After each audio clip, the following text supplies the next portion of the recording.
and welcome to the Wednesday Grumpy Sound Guy show. I am coming to you from my front porch of the CLP Audio estate here on a very dreary, I don't know if I even want to call this, I know it's not officially spring, but it's starting to feel like spring to me. Spring is in the air. Some of my stuff in the, you see around the rock breaks there and stuff, some of my plants are starting to come out. So there is some signs of warm weather, ahead. Today, I just want to kind of piggyback on our shorts this week, which we've been talking about, why your venue sucks. I know we've had some conversation about that in the past, but it stands to be repeated, some of it. And you guys are constantly asking for more and more of that kind of content. So here we are. Let's just give it to you. But before we dig into that, please like and subscribe to this channel, share it, get it out there, do all the things you should be doing. So that's all I'm going to say about that. So I mean, some of these venues, man, it just really doesn't make an enormous amount of sense to me why you're having live music if you're not going to accommodate the band. And then I had somebody in one of the comments this week in the shorts say, well, how can the band tell the venue how to do business when they're paying you to be there? And my response to that is, well, we don't have to come back. I mean, that's the reality of that. If you want to be a venue that's problematic, that is constantly butting heads with the band and that sort of thing, you'll just become a venue that everyone eventually finds out that no one wants to play, and, then you'll be limited as to what you do. And I think we can solve a lot of this, because instead of just, belly aching and complaining about all these issues, I think we need to bring some solutions to the table. And I think that goes back to what you always hear me talking about in terms of adjusting your expectations for what you could, for what you really want to get out of your venue. I know there's a lot of small venues that want to book big bands that sell them out and make them tons of money, because let's be honest, this is all about money. That's really the bottom line here. It's about putting butts in seats. It's about selling, food and beverage. It's about getting that cover charge at the door, and it's about turning a profit. Otherwise, why are they even doing this? I mean, I run a small business, believe me, I get it, But at the same time, I do things in my business to accommodate the bands that I work with. And it's not so much them telling me how to do business, it's me being sensitive to their needs. So I think that there's some venue owners and some promoters and event organizers that really need to check their ego, because I just don't think you kind of got things in the right perspective sometimes.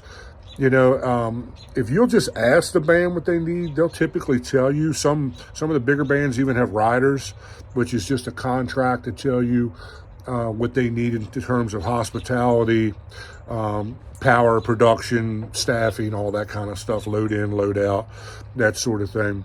If you're a venue that's tough to load into, if you're a venue that doesn't have adequate power, if you're a venue that has staff that really isn't digging the whole live music thing and treats the band like garbage, then you're going to real quick be on that blacklist that no one talks about outside the business, but that all of us talk about inside the business, and there's a whole bunch of guys that I run into regularly who are, in fact, just today on one of my shorts, one of my production buddies from Baltimore said, hey, look, I don't do downtown Baltimore, I don't do sand, and I don't do steps. And I get that, man. I 100% totally get that. And the thing is from a production standpoint, no one ever wants to pay the production people extra because of how challenging their load in is, or how challenging their room is to mix. The volume is a hot button, subject. A lot of these venues, book full on electric bands, and then want to sit and complain about how loud they are. Well, it's like you got acoustic drums in the room. It's literally an instrument you have to hit with a stick. You know what I'm saying? Like, What did you expect this to be? If you just want some quaint background music, hire an acoustic act or hire a DJ who easily has a volume knob on everything that he does. We don't have volume knobs on acoustic drums. Even when the drummer's trying to play soft, it's still going to be loud. You're still moving air around in the room.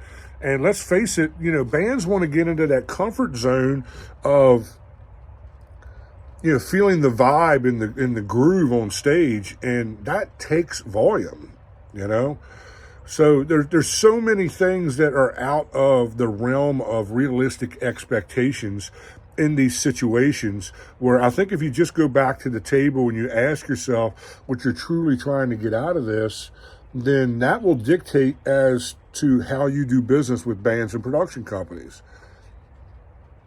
Yeah. I mean, if live music is where you're making your money, then pour your resources into that. Make sure there's, at least 4 or 5 20 amp circuits on stage, or a 50 amp 240 or something like that to plug a distro into. Make sure the load in and load out is decent. Make sure that, you're not preventing the band from setting up 3 hours before the show because you got dinner tables stacked up against the front of the stage. There's so much of that stuff that is really not super expensive to fix, or things that are super hard to fix and objectives that are hard to overcome. It's really just common sense stuff. Put in ramps. Ramps always help the handicap aspect of your venue anyways. So that makes everything easier for the band as well. Even if you're a place that provides production and you're like, JR, my venue provides production, so I don't really need to do this. Well, no, not necessarily. Maybe you don't need to do it to the extent that some other clubs do, but you still need to take all these things into consideration, because you still have a drummer that's going to have a whole gaggle of drums to bring in. Guitar players got, guitar amps that are heavy and are usually on them little rock and roller carts or whatever. So, I mean, you need to have ramps and things in place. If your band's got to go up 2 flights of steps to get to where you're playing, it's not going to end well, man. It's not going to end well. And I mean, I could tell you 2 or 3 venues right off the top of my head right now that tried to get into the live music, game, and all these things played out in those venues, and it became venues that no one wants to play anymore. So you know what they're doing now? They're doing DJs and acoustic acts. And there's nothing wrong with that, dude. That's the point. It's like, if that's where you are and that's where your venue is, there's no shame in that, man. That doesn't make you any less of a venue than the guy down the street that's doing, 4 nights a week of live music. You're just, playing to your demographic, your clientele. You're playing to your expectations of what you want your club to be, and the limitations that your physical club, bricks and mortar club, may have as just part of the infrastructure. I can't get any more real than that. You know what I'm saying? And just recognize that you're never going to be a club that's going to be able to do, big regional live acts, and again, there's nothing wrong with that.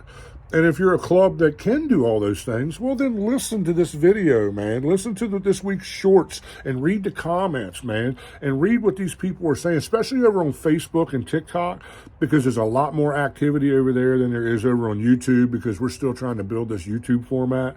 But at the same time, man, a lot of this stuff is just common sense stuff.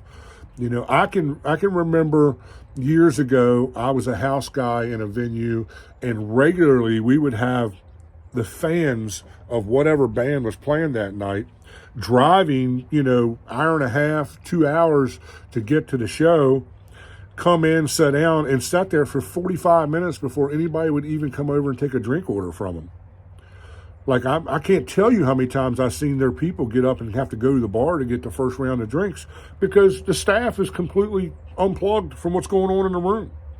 Like, they're in the kitchen on their cell phone, or they're out back of the restaurant smoking, or they're in their little cliquey circle on the other side of the venue having a conversation about something. Like, and I have literally seen people who spent 2 hours on the road get up and walk right out before the band even started because of that. So you have to check the DNA of your staff as well. You got to try and put your best foot forward on all this stuff, because you only have one opportunity to make a first impression. And the venues that try to cater to the needs of the band and live music isn't an afterthought are the venues everybody is crawling over themselves to get to and play. They're the venues that the agents are blowed up about all the time because every band wants to play your venue. That's the goal, guys. That's the goal, is to become that kind of venue, to become the venue that people are falling over themselves to not just patronize, but to get the best live music acts in the area playing on your stage. This is how you get there. And it starts with humbling yourself. It starts with talking to people like me and talking to band leaders and booking agents and finding out, especially band leaders and people like me, because the booking agents typically aren't out at the gig, but they can give you some insight. Talk to those people, man, and don't get mad when they tell you what you're doing is wrong.